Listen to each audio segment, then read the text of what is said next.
Šiandieną pašnekėsime apie kripto keityklą, kurioje galima treidinti ne tik kripto, bet ir naftą, sidabrą, auksą. Šitie 3 dalykai yra labai svarbus, nes dabar vyksta karas. Literaliai vyksta karas ir dabar galima uždirbti labai daug pinigų iš skirtingų dalykų. Ypatingai jeigu žiūri žinias arba seki mane Instagrame apsistumęs, kur aš jums parodžiau, kaip iš naftos treido galima buvo uždirbti labai daug pinigų. Taip pat į šitą keityklą galima labai lengvai įsidėti pinigų. Galima įsidėti iš belia kurios banko kortelės, galima įsidėti su Google Pay, galima įsidėti su Apple Pay, galima įsidėti su savo belia kuria pasaulio banko kortele. Kelios minutės pinigai jūs pasiekia ir tada kimbam į darbus kaip trading. Visus linkus rasite ant bio, būtent jums čia reikės paskyros, uždirbus pirmą $100 gausite $50 nemokamai. Taip pat rasite mūsų nemokamą Facebook grupę ir mokymus, kaip pradėti nuo nulio, jeigu viską norite atlikti per telefoną. Užsiregistravus, prisijungus, ką mes spaudžiame, pirmiausia buy crypto, buy and sell ir čia įrašome, už kiek eurų norime įsigyti USDT. Perkame būtinai USDT, nes su jais galima tradinti.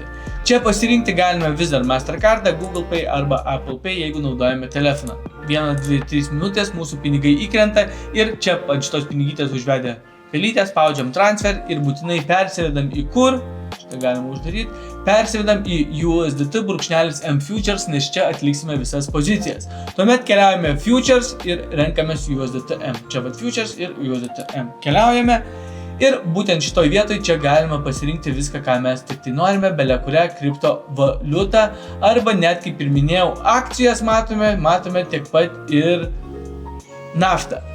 Nesvarbu, ar pasirinkite naftą, akcijas ar kripto, jums čia viskas atrodys lygiai taip pat, tik tai, kad čia bus parašyta, nežinau, Tesla, naftą ir čia skirsis kaina. Pirmiausia, ką siūlau pasidaryti, tai čia rinktis market. Kodėl? Nes visada mes atsidarysime poziciją už čia esamą kainą. O šita esama kaina yra marketo kaina. Tai reiškia, šią akimirką bitcoinas kainuoja 69 tūkstančius ir $300. Čia taip su apvalinus. Šią akimirką Teslos akcijos kainuoja $365, taip galima pasakyti.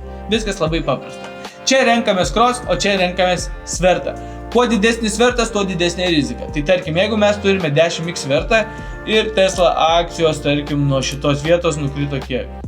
Gal per daug, tarkim, 28%, ne?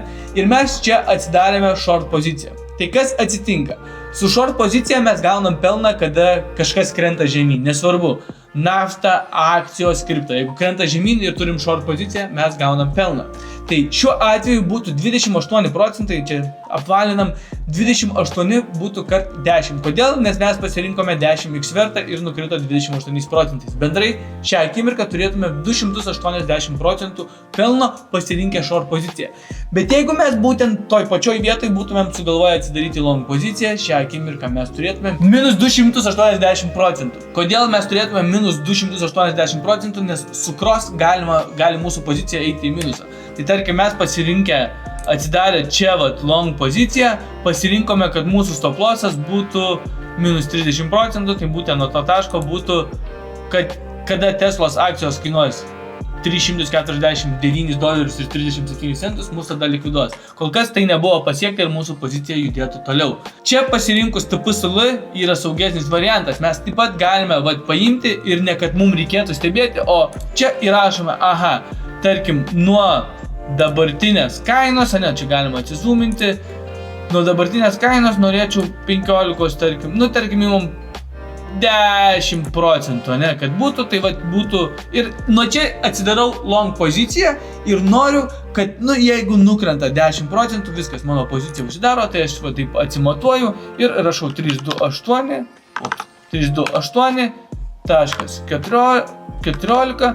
Ir tikiu, kad Tesla akcijos nuo mano šito taško tikrai pakils iki šitos vietos, tai būtų su 10x svertų plus 370% pelno arba minus 100%. Priklauso, ką pirmą pasiektų ir čia įrašyčiau, tarkim, 500 ir atsidaryčiau long poziciją. Čia, kai šitą judinu, aš tik tai neturiu balansą, nes čia naują paskyrą ką tik susikūriau, aš kai judinu čia šitą sliderį, čia prie cost, būtent šitoje vietoje prie cost, rašys, kiek jūs dolerių dėsite ant pozicijos. Viskas tikrai yra labai paprasta ir lengva. Taip pat galim pašnekėti apie spot. Tai kaip veikia spot pirkimas, ne? Spot pirkimas veikia labai paprastai. Jeigu mes nusiperkam už 100 eurų bitcoinso prie 69 tūkstančių, prie 50 tūkstančių ar prie $10, nesvarbu kokia būtų tos valiutos kaina, kad mūsų $100 sudegtų, turi tą valiutą nukristi iki visiško nulio.